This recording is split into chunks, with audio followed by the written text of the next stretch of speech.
This is our final video for the USS Rio Grande Runabout Kit, being re-released by AMT this December.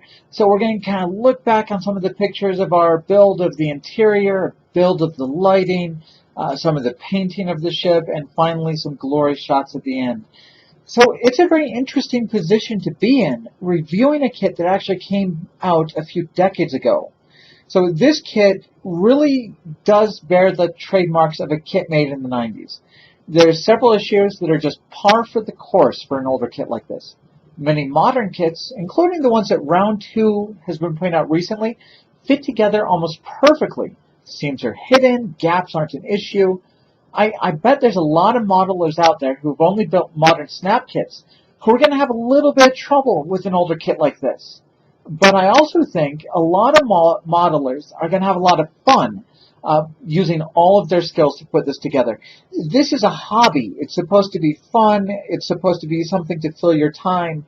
And it is fun to kind of pull out the putty, fix a problem, kind of file something down so it fits better. And I like that about model building. So the good things about this kit, it's good sized. At 12 inches, it's a wonderful canvas for a modeler to display their skills. You've got a lot of room, a lot of surface area to paint it, and it's in a standard scale. It's 1/72nd. There are Battlestar Vipers in that scale. There are modern-day aircraft in that scale. There's a ton of Star Wars ships in 1/72nd. So it's kind of nice to be able to set this on a shelf next to those other 1/72nd ships and kind of have them all look good together. The other thing about this kit, well, there's a lot of good things. It's hollow, and the pylons are too. So you can run wires through them. You can put LEDs in them. There's tons of room. Even those little pylons that go up to the sensor pod, those are done in 2 halves. So you can sandwich a wire inside there. This kit, there's so much room for you to do whatever you want. You can put in an interior like we did. You can put in lights. Anything else. There's so much room in this. Plenty of room to hide the battery pack if you want to do that. Plenty of room to change that back compartment into like a troop carrier setup. Just tons you can do. It's got a lot of great molded details. Lots of kind of detail that you can bring out with the wash. They've given you a dome base on this kit, and it has a hollow rod. Really great for running wires into, so you can plug it in if you'd like to. And assembly really does go together well.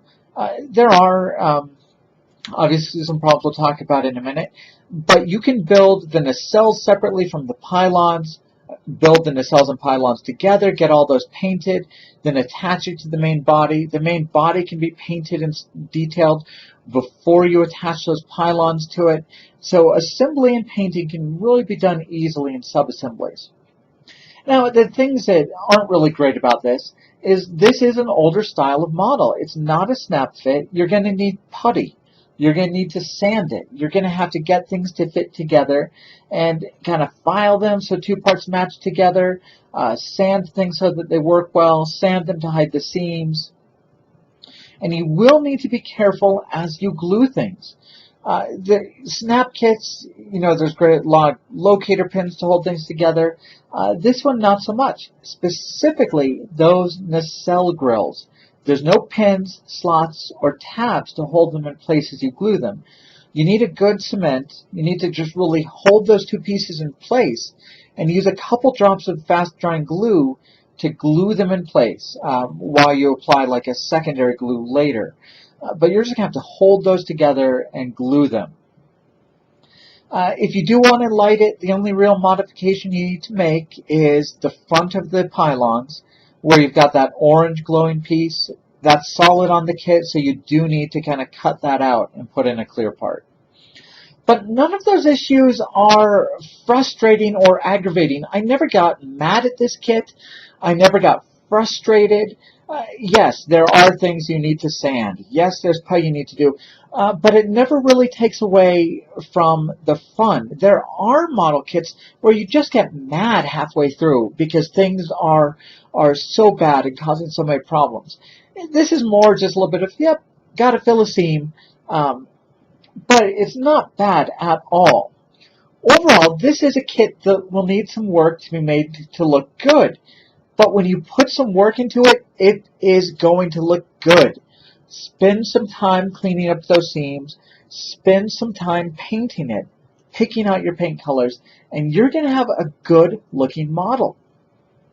And what's kind of nice about a model like this is it's going to turn out different for everybody. A lot of these new snap kits, everybody does the same base color, everybody does the same decals, everybody uses the same lighting kit, and they look so much the same. A runabout like this, there's just so much to be kind of done on your own. Your kit is going to be your kit. It's going to look great. It's going to show the work that you've put into it. And that's a great thing about modeling. I think there's a lot of people who are really going to enjoy this kit for the fun of making it their own and customizing it. Now on a review, the question is, should you buy this kit? If you like Star Trek, if you like Deep Space Nine, absolutely you should buy it. Or if you like a kit where you have to do more than just snap it together and paint it, this is a great kit to get. If you'd like to be involved with your kit, spend weeks on it, put some time into it to make it special, this is a good kit to get. This is also going to be a good kit to get if you want to practice before working on something like the 1701D or the Voyager kit. Both of those have bigger problems than this one does. This is a good one to practice your own lighting, practice your painting, practice your assembly and seam filling skills before moving on to some of those bigger ones. I did like this kit. I understand it won't be to some people's taste because it's not snapped together and because round 2 didn't do anything new like adding an interior. That's just an opportunity for you to have some fun on your own and kind of fix it up. So as we finish up, we'll kind of look at some of the last few pictures of the very finished build.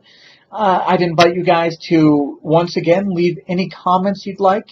Let us know what you think of the kit, whether you plan on getting one, what you think of this build, and then like and subscribe our channel. We're trying to bring you some reviews, show you some things about modeling Star Trek ships, and hopefully grow as a channel, and your likes and subscriptions help us do that.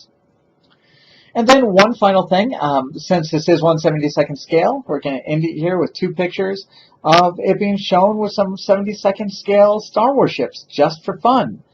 Thank you guys for watching. We hope to see you soon.